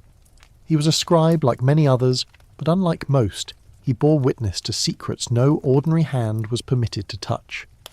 The morning blood ritual, the whispered covenants, the veiled bargains, all of it weighed heavily on him. The scribe's name is lost to time, but his writing survived, tucked away beneath layers of mortar, discovered centuries later in a forgotten chamber near Thebes. His words begin simply, "I write not for glory, but so that truth might not drown in silence." The scribe recounts the morning ritual with unsettling detail, how the Pharaoh's chalice is filled, warmed, and blessed before the god-king drinks. But he also speaks of the toll it takes. He describes the providers, those young souls offering blood daily, and the toll it exacts on their lives. He paints a stark picture of the temple's hidden bureaucracy, lists of names, dates, and mysterious annotations marking the harvest cycles. Most chilling is his account of an incident no official record admits. One morning the king faltered. His hand shook, the cup nearly spilled. The priests held their breath. The blood was not enough. The sun hesitated. The temple trembled. The sky wept ash. That day, according to the scribe, the Pharaoh's physicians administered a secret tonic, whispered about only in the most hidden circles. It contained extracts from plants known only to temple gardens, mandrake, blue lotus, and a resinous substance called kanefa. The potion was designed to steady the hand, calm the mind, and perhaps stave off the creeping shadows in the king's vision. The scribe's account reveals a side of royal life rarely glimpsed, the human fragility beneath the divine mask. He also notes the strange behaviour of the sip masters, who monitored the ritual with cold precision. Their role was part priest, part alchemist, part executioner. They tested the blood, ensured its purity, and sanctioned its use. Those who failed their standards faced exile, or worse. The scribe hints at a brewing tension between tradition and innovation. Some priests question the necessity of literal blood, proposing symbolic substitutes: wine, pomegranate juice, lotus-infused water. But the conservative factions resisted fiercely, viewing any deviation as a blasphemy that could doom the sun's journey. He writes, "The blood is the bond. Without it, the sun will not sail. Without it, chaos devours the land. The old ways cannot die." One passage describes a secret council convened during a time of famine, where priests debated the risk of continuing the rite amid scarce resources. The final decision was to proceed, regardless of cost, with sacrifices increased and offerings expanded. The scribe's notes also reveal glimpses of the Pharaoh's psyche, his growing weariness, his private moments of doubt, and the isolation enforced by divinity. He describes the king's nightly wanderings through shadowed corridors, his whispered conversations with gods unseen, and the recurring visions of serpents and stars that haunted his dreams. Perhaps most intriguing is the scribe's mention of a mysterious third chamber within the temple complex, a place forbidden even to most priests. The chamber housed the red chalice, said to be the original vessel used in the earliest rites. The scribe claims the chalice was not just a cup but a key, an artifact that bound the pharaoh's bloodline to the cosmic order. Unfortunately, the scribe's writings end abruptly, mid-sentence, as if he were interrupted. Some speculate he was silenced. Others think he fled, haunted by what he'd witnessed. Regardless, his testimony offers a rare window into the human cost of the blood ritual. It is a story of power and sacrifice, belief and fear, where the line between God and man blurs into shadow. The scribe's words remind us that behind every sunrise in ancient Egypt was a fragile man drinking from a chalice heavy with history, and burdened with a debt far older than the desert itself. Buried beneath layers of centuries untouched by the shifting sands lies a tomb sealed tighter than any other, a tomb that has kept its secrets close, whispering only to those willing to listen beyond the dust. Archaeologists, armed with brushes and scanners, unearthed this hidden chamber in the Valley of the Kings, a place not marked on any official map, not mentioned in any scroll. It is known simply as the Forbidden Tomb. Inside, the walls are adorned with frescoes that are unlike the familiar orderly depictions of gods and kings. Instead, they pulse with a surreal, almost nightmarish quality. Here, scenes of sunrise merge with shadowy figures that twist and writhe like smoke. Serpents coil around chalices dripping with crimson fluid. Faces, half human and half serpent, watch silently as a figure kneels in reverence, raising a golden cup to the heavens. The archaeologists who first stepped inside were struck silent. The air hung heavy, charged with a palpable energy. Their cameras captured images, but many refused to photograph certain panels, saying only, "Some images are better left in memory." Among the frescoes, one scene stands out. A pharaoh, crowned but pallid, offering his own blood to a figure shrouded in flame and shadow. The inscription beneath reads, "He who drinks the sun's pain shall bear its burden." The frescoes here speak not only of ritual but of cosmic consequence. The sun, depicted as a great eye burning with fire, appears fractured, its rays broken and bleeding. This is not the triumphant sun of temple walls, but a wounded entity, sustained only by the daily sacrifice. Another panel depicts a procession, priests carrying vessels filled with glowing liquid, their faces solemn. Behind them, a line of figures with downcast eyes and faint smiles, each marked with a red dot on the wrist, a symbol believed to denote those chosen to provide the sacred blood. No tomb before has so explicitly linked the act of blood offering with cosmic survival and human cost. The frescoes suggest a mythology far darker than the public narrative, one where the pharaoh is not simply a divine ruler but a guardian trapped in an eternal struggle to keep the sun alive, his own blood the tether that binds light to earth. The tomb also contains an artifact of profound mystery, a crystal chalice carved from a single massive quartz, etched with symbols that glow faintly under torchlight. This chalice, unlike any previously discovered, appears designed not just for ritual use but for containment. It bears deep grooves, almost like veins, and tiny chambers that might have held substances unknown to modern science. Some researchers theorize it was used to hold blood imbued with spiritual energy, or perhaps even a strange substance designed to sustain the pharaoh's ritual. But the true enigma is the absence of any burial goods usually accompanying a king's tomb. No treasures, no weapons, no statues, only this chalice and the haunting frescoes. Why? One theory suggests this tomb belonged to a pharaoh who sought to break the cycle, to end the blood ritual by binding his own essence to the sun in a permanent pact, a self-sacrifice designed to free Egypt from its cosmic debt. But the frescoes tell a different story, one of failure, of fragmentation, of a burden passed down like a curse. Another fragment depicts a transfer of flame ritual, two figures facing each other, one handing a glowing orb to the other. The orb is unmistakably the sun's image, encapsulated and trembling. Could this be a symbolic passing of the blood rite? The transference of divine responsibility? The tomb seal was never broken in antiquity. Some suggest the pharaoh inside was buried alive, sealed with his secret to prevent desecration or rebellion. As the archaeologists studied the chamber, they reported an uncanny sensation, that the room itself seemed to pulse with life, as if the ritual energy had been trapped there, waiting to be released. The Forbidden Tomb remains one of Egypt's most perplexing mysteries, a silent testament to the extremes of belief and the price paid to keep the sun's promise. Every dawn since, the world has borne the light, oblivious to the shadowed sacrifices hidden beneath the sands. In the bustling marketplaces and temple courtyards of ancient Egypt, the blood ritual remained a carefully guarded secret. but the reverberations of that sacred act flowed far beyond the gilded halls of Karnak. From the crystal chalices to the dusty scrolls, whispers of the ritual seeped into the daily lives of the people, carried by the hands of scribes, priests, and even fishermen who saw the first light glimmer over the Nile.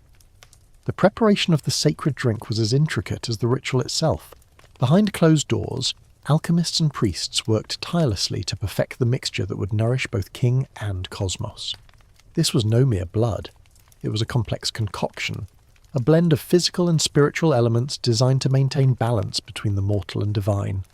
The drink's preparation began with the careful selection of the blood. While the pharaoh's own offering was the centerpiece, it was often augmented by the blood of providers, those specially prepared temple youths whose vitality was believed to resonate with the solar force.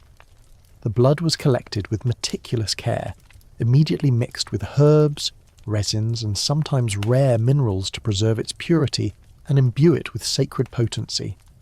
Among the ingredients found in the ancient alchemical texts are extracts of blue lotus, mandrake root, and honey, each carrying symbolic and practical significance. The blue lotus, revered for its psychoactive properties, was thought to induce divine visions and tranquility. Mandrake root was believed to bridge the mortal world with the spiritual. Honey acted both as a preservative and a symbol of eternal sweetness. Moreover, powdered lapis lazuli, prized for its celestial blue hue, was sometimes incorporated into the mixture, symbolizing the sky and linking the drink directly to the heavens. Some temple texts even hint at the inclusion of crushed scarab shells, emblematic of rebirth, further reinforcing the idea that this elixir was more than nourishment, it was transformation. Once mixed, the potion was warmed, not too hot, never too cold, to mimic the warmth of life itself.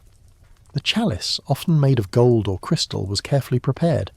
Priests cleansed it with ritual oils, and the vessel was held precisely at an angle, calculated to catch the first rays of sunlight, reflecting and refracting them like a prism.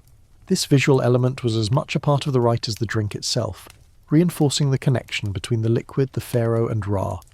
In some rare texts, this alchemical artistry is referred to as the mouth of flame, underscoring the belief that the chalice and its contents were the physical embodiment of solar power ready to be ingested. Beyond its physical properties, the sacred drink was believed to possess profound metaphysical effects.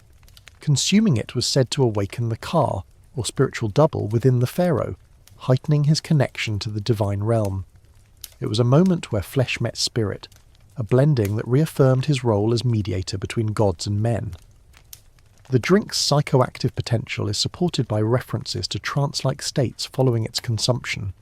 Accounts by scribes describe the pharaoh entering a liminal space, where time and reality blurred, and visions of the solar bark's journey through the underworld became vivid and immediate. This altered state was not just for show. It served as a conduit for the pharaoh to receive divine guidance, to negotiate with celestial forces, and to renew the covenant that kept the world turning. Yet, this process was not without risk. The alchemical texts caution against overconsumption and impure mixtures, warning of madness, delirium, and even death.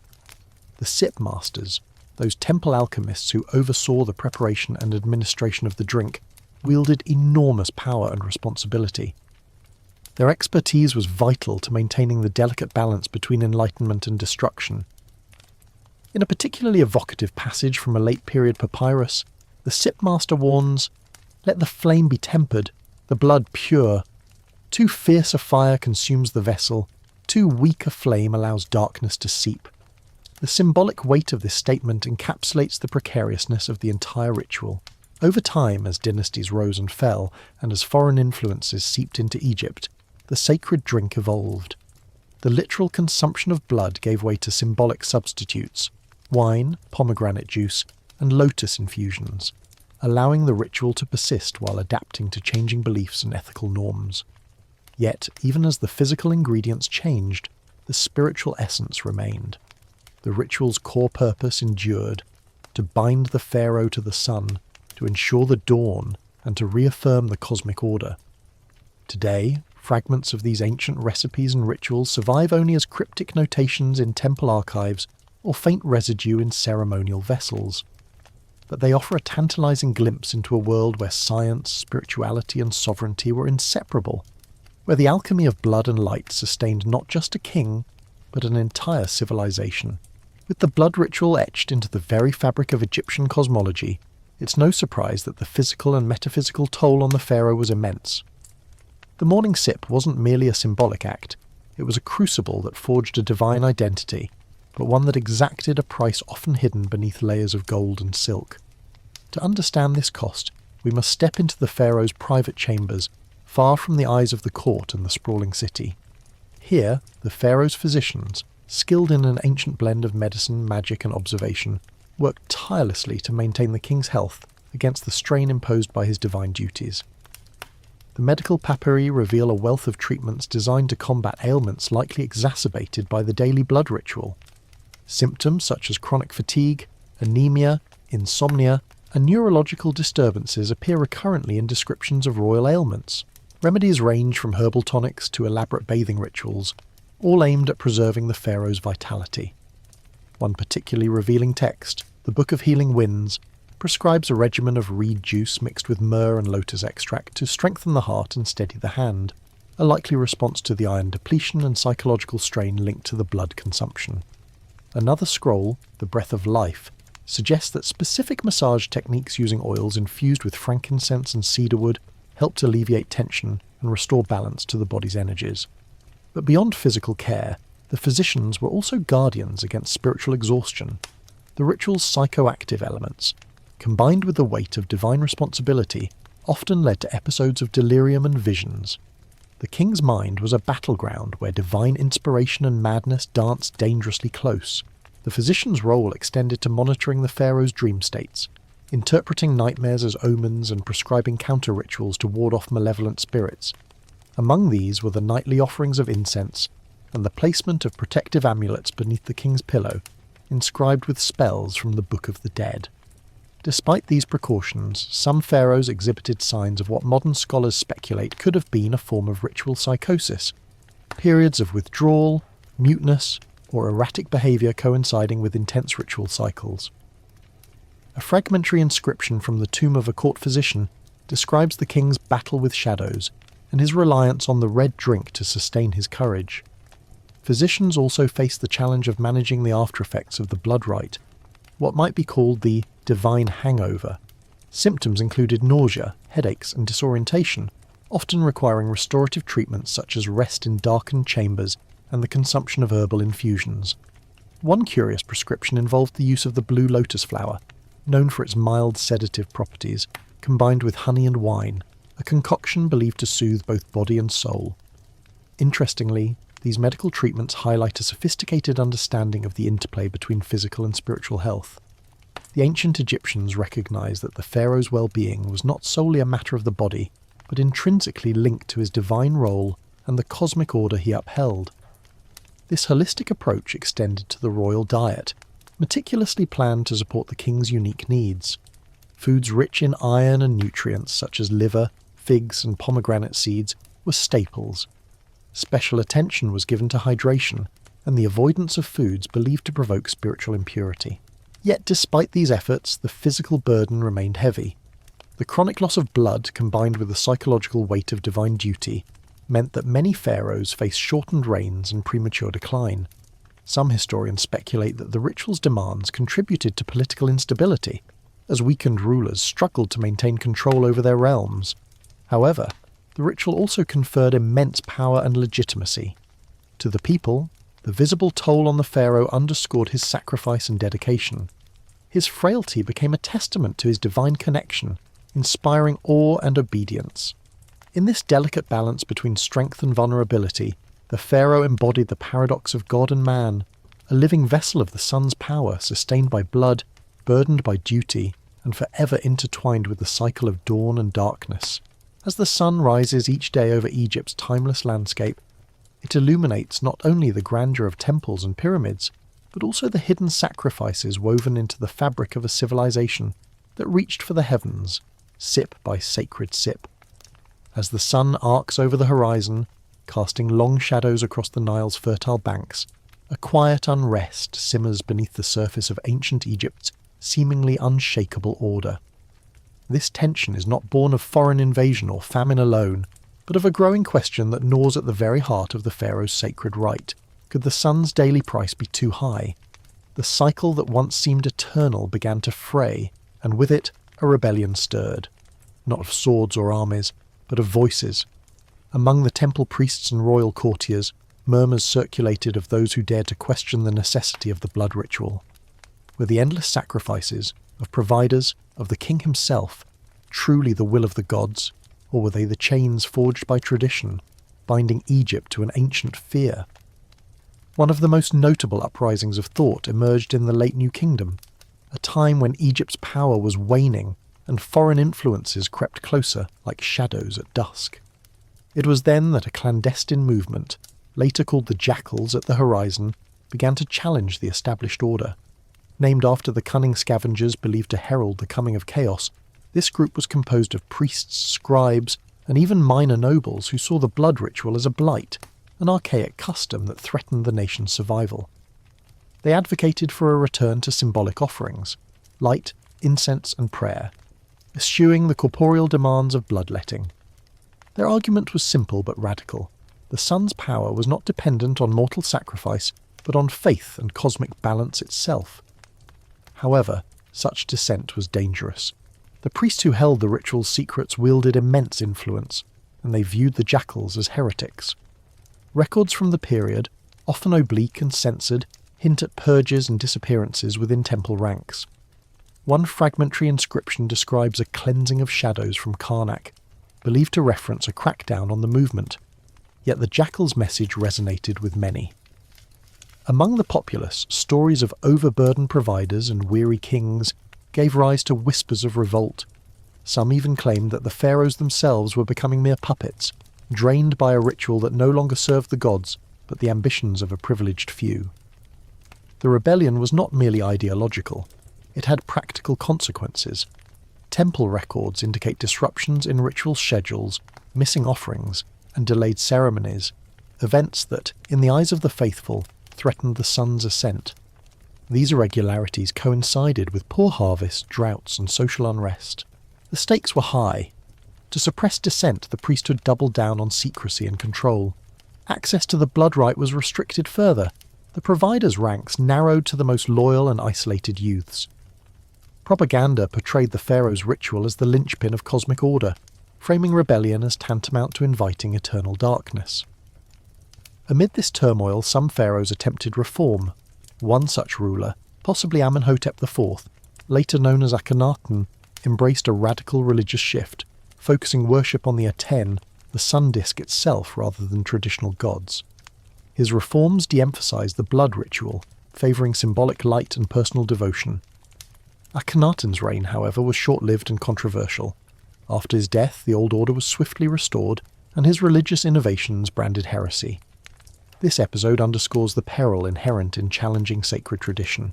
Despite suppression, the echoes of the Jackal's descent persisted, influencing later cults and secret societies that kept the memory of the blood rites cost alive.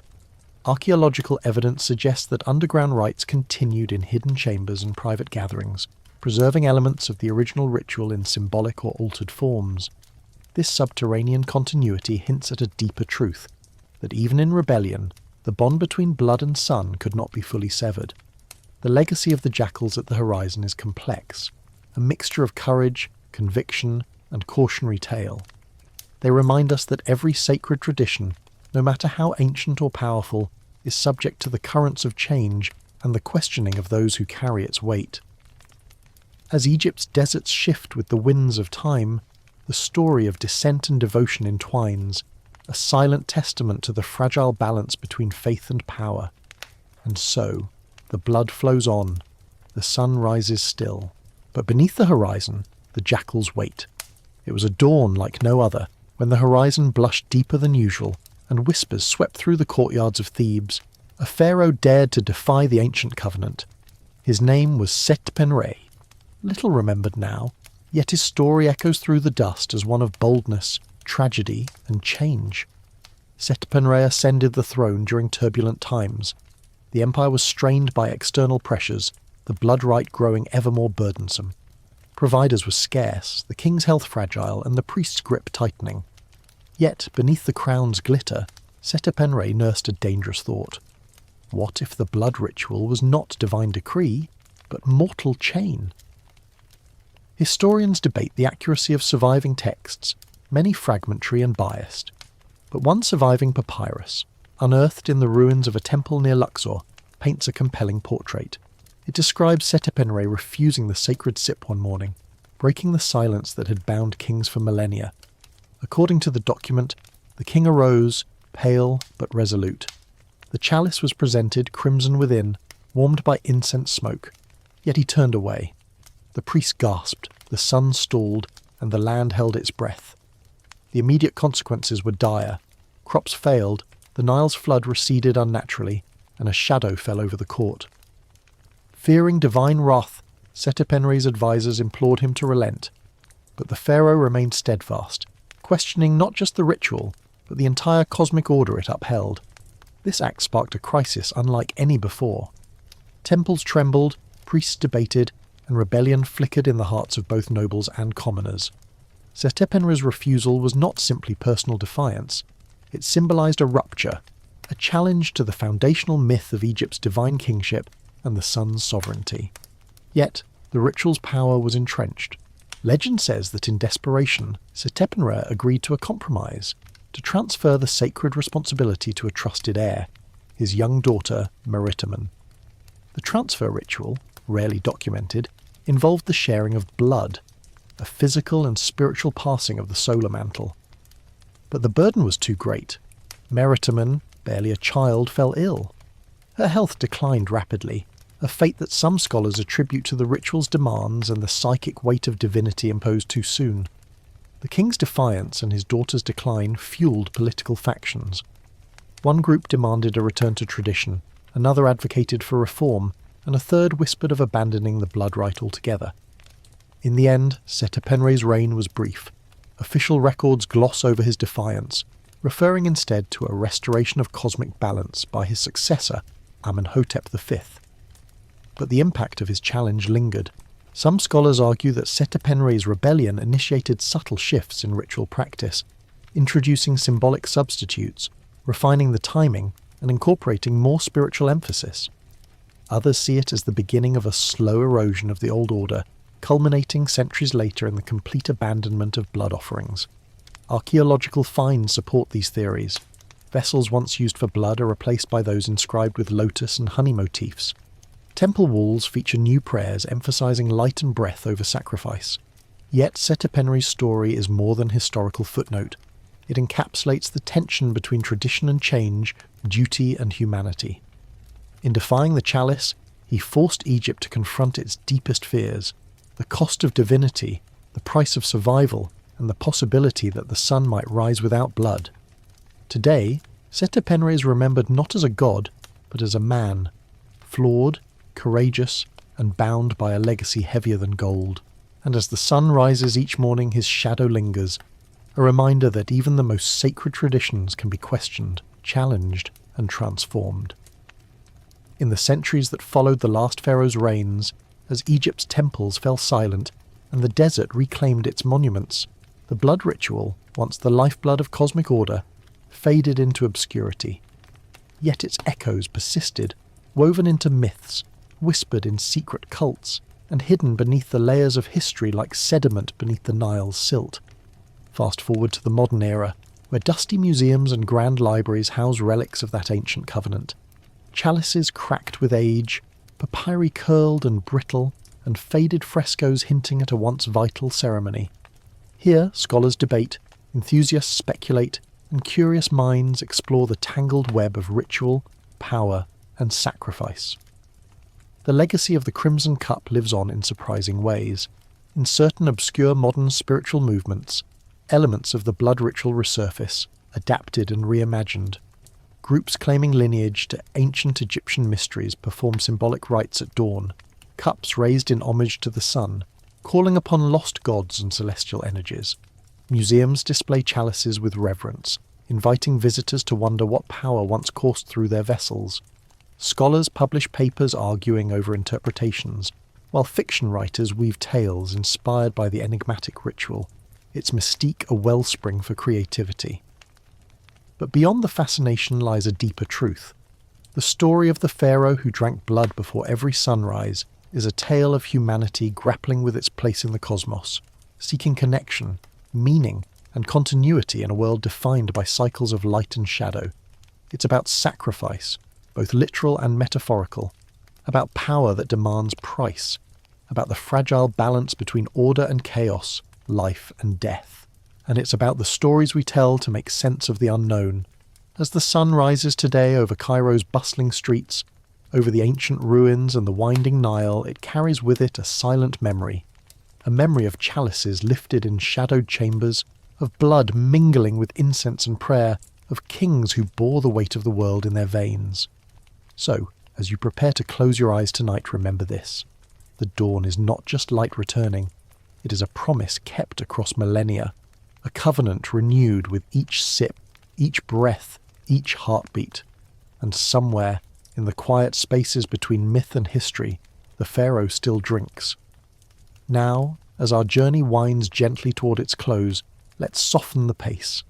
The desert's harsh light fades behind the hills, replaced by the tender glow of twilight. The world exhales, and so do we.